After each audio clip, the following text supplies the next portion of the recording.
Guys, magpa-BP ako guys. Ito yung nurse ko guys dito sa bahay. Private nurse.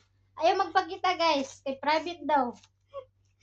Titignan natin ngayon guys kung ano yung lakas ng dugo niya. Oh. Kung high blood ba or normal. Nanita ko na broadcast. Medyo ikinani.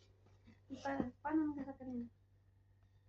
Ito guys, yung BP ko guys. Papakita ko sa inyo.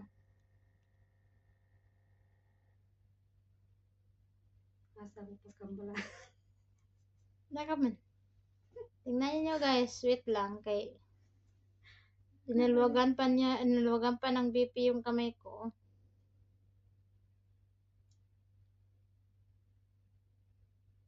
Hindi mataga mali di. Mas may diyan sa kaning pagkasango lang kapag kasango do. No, kito rin eh.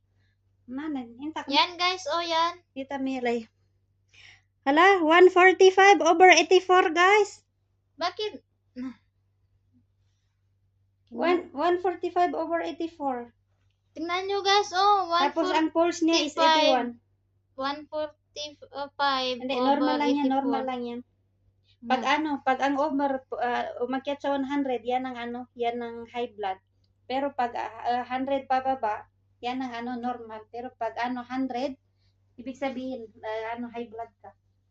Ito ka, ibrado po, 145. Nakihina siya man kung pambali sa kuha na over. Anong pedo ni?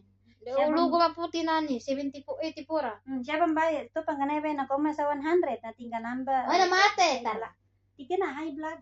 Ay na kami kina high blood ina na ko. Di mapakya makadjur pag yung maputi lugo, Kina high blood ina kina high blood ina pagkarotan na ay, grabe ito guys, yung nagpapadoktor, nagpapakita ng BP guys. Nakipagtalo pa sa marunong. Nakipagtalo pa sa nurse niya.